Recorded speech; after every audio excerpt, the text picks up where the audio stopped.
అందరికీ నమస్తే. రేవంత్ రెడ్డి సర్కారు గొప్ప నిర్ణయం తీసుకుందిలా. ఎంత గొప్ప నిర్ణయం అనేది ఇక వార్త విన్నాక వీడియో విన్నాక మీరే చెప్పాలి. ప్రభుత్వ సలహాదారుడుగా సుదర్శన్ రెడ్డి సార్ అంట. పౌర సరఫరాల సంస్థ చైర్మన్గా ప్రేమ్ సాగర్ రావు క్యాబినెట్ హోదాలో ఇద్దరికి పదవులు ఇచ్చిరు. వీళ్ళు ఎంత వచ్చి పిలగాలనుకుంటారు? వచ్చి అంటే వచ్చి పిలగాలు. మొన్ననే మగల విట్టిరు పుగల వెరిగిలు అంతే. అంత వచ్చిపోరగాలు. అక్కినే నాగార్జున లేడు. అక్కినే నాగార్జున చిన్న కొడుకు అఖిల్ ఉండా. అఖిల్ కంటే ఇంకా 5 ఏళ్ళు చిన్నేనట వీళ్ళిద్దరు. జమ్ములు నట లేరు పిలువ. ఎంత ముద్దుకున్నారు చూడు వీళ్ళిద్దరు. అజారుదుని కింద పడుతురా చూడురి ఎంత ముంచుకున్నారు. గిసొంటి వాళ్ళు అంట ప్రభుత్వ సలహాదారులుగా వాళ్ళకంట పదవులు ఇచ్చిండట.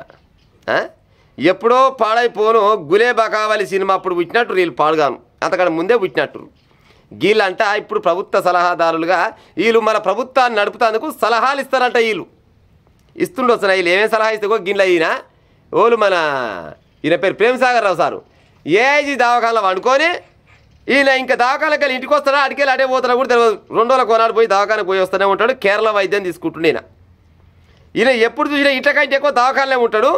ఈయన పౌర సరఫరా సంస్థ చైర్మన్గా ప్రేమ్ సాగర్ రావు ఇంకో గీసొంటి వాళ్ళకి ఇచ్చిండు.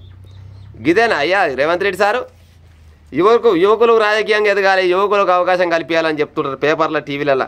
గిదే కావచ్చున వీళ్ళు యువకులు కావచ్చున నవ యువకులు వీళ్ళు ఏడ యువకులు అవుతారు. ఒక్కొక్క ఆయన 70-75 ఏళ్ళకు ఉన్నట్టుండు. వీళ్ళు ఇప్పుడు ప్రభుత్వాన్ని నడిపిస్తాను సలహాలు ఇస్తే ఇలా సలహాల ప్రకారంగా తెలంగాణ రాష్ట్రం నడుస్తుందంట. అబద్ధం చెప్పినా కానీ అతికినట్టు ఉండాలి సార్ కనీసం. ఇక ఎవరు లేకుండా వస్తున్న తెలంగాణ రాష్ట్రంలో కాంగ్రెస్ పార్టీలో ఉన్న యువకులంతా గొడ్డుపోయిరా. వాళ్ళకు ఇటువంటి పదవులు ఇస్తే వాళ్ళు చేసుకోరా. మళ్ళా ఒక ఆయననేమో సుదర్శన్ రెడ్డి, ఒక ఆయన సుదర్శన్ రెడ్డి, ఇంకొక ఆయన ప్రేమ్ సాగర్ రావు. ఈయన రెడ్డి ఆయన ఎలుమ ఆయన. మరి బీసీలకు న్యాయం చేస్తామని చెప్తారుగా. గీలి బీసీలే కావచ్చున వీళ్ళు. రాష్ట్రం అంతా బీసీలకు రాజ్యం కావాలని 7 కాడికి అట్టుడుకుతుంటే మళ్ళీ తీసుకొచ్చి ఈ సుదర్శన్ రెడ్డిని ప్రేమ్ సాగర్ రావుని ఎలుమ ఆయనని పటేల్ని తీసుకొచ్చి రెడ్డి ఆయన తీసుకొచ్చి అలా పెట్టి ఇక న్యాయం చేస్తామంటారు. మరి ఏడు న్యాయం చేస్తున్నట్టు గిట్ల అంటేనేమో అన్నోడు లంగా దొంగ ఇలా దగ్గర చెప్పురిగా ఇచ్చిందే ముసలిగోట్లకు పాడైపోను. నిన్న మొంద తుఫాను బింద తుఫాను ఇంకా 4 రోజులు ఉంటే ఆ తుఫాన్లో కొట్టుకపోతలేదు.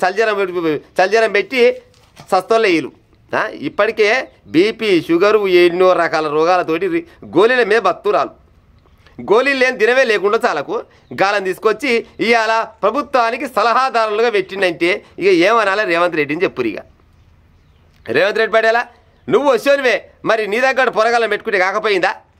ఇక ఎవ్వరు లేకుండా వచ్చినా తెలంగాణ రాష్ట్రంలో కాంగ్రెస్ పార్టీ కోసం పనిచేసిన వాళ్ళు ఎవ్వరు దొరకకుండా వచ్చినా అంటే వీళ్ళకి మంత్రి పదవి కావాలన్నారేమో పాడైపోయి. మంత్రి పదవి కావాలంటే మంత్రి పదవి వేడ తీసుకుంటారని ఇగో గిది అంత పెద్ద హోదా ఇచ్చిర్రు. ఇప్పుడు మంత్రులు అన్నట్టే లెక్క వీళ్ళు కూడా గీసొంటి వాళ్ళకు అవకాశాలు ఇచ్చి రావాలి యువకులు అన్న లోటపీసి కాడొస్తారు. ఏడొచ్చి పాడవుతారు. ఓ గిటువంటి అవకాశాలు వస్తే ముసలిళ్ళకి తలగబెట్టివి. వచ్చోళ్ళకి ఇస్తే 2 వచ్చోళ్ళకి ఇస్తే 2 వచ్చోళ్ళు కలిసి ఇంకో ఊరికి ఒక 10 మంది 20 మంది జమ అయిపోయిరా. వాళ్ళు ఎక్కడ రాకపోయిరా. వీళ్ళు ఏమెక్కడ చెప్పు. ఇక వీళ్ళకి ఇప్పటికే కోట్ల రూపాయల ఆస్తులు ఉండొచ్చు. అయితే ఇంకా సంపాదించుకొని ఇక ఇంకా పిల్ల తరానికి మొత్తం కూర్చొని బత్తట్టు ఇక ఏం పని చేయకున్నా కానీ కూర్చొని బత్తరు సంపాదించుకోవాలని వాళ్ళకి అధికారం ఇచ్చినట్ట. ఎట్లా ఇచ్చినారు సార్? నీకు సలహా ఇస్తోడే రోగు తప్పినోడు. గట్టిగా మాట్లాడాలంటే రేవంత్ రెడ్డి సలహా ఇస్తోడే ఈయన తప్పినోడు. మళ్ళీ ఈయన తీసుకొచ్చి మళ్ళీ పెట్టుకోండు. ఇంకెట్ట పాడైతే చెప్పురిగా. ప్రజలారా ఎక్కడన్నా నేను తప్పు మాట్లాడితే తప్పు అని చెప్పాలి కానీ యువకులుగా రావాలి రాజకీయాలుగా అన్నారు. ఎంతమంది యువకులు లేరు కాంగ్రెస్ పార్టీలా? జమ్ముల అసలు యువకులు చాలా మంది ఉన్నారు. మరి వాళ్ళందరినీ పక్కకు పెట్టి ఈ ముసలిగొడ్లను తుమ్ము తీసిపోయి ముక్కలను తీసుకొచ్చి పెట్టడం వల్ల అర్థమైంది అన్నట్లు లెక్క. అట్లా కూడా మళ్ళీ ఒక ఆయన పటేల్ని తీసుకొచ్చిండు, ఒక ఆయన వెలుమాయన తీసుకొచ్చిండు. మళ్ళీ సామాజిక న్యాయం అంటారు. మరి ఏడికెళ్ళి సామాజిక న్యాయం వస్తుంది చెప్పురిగా.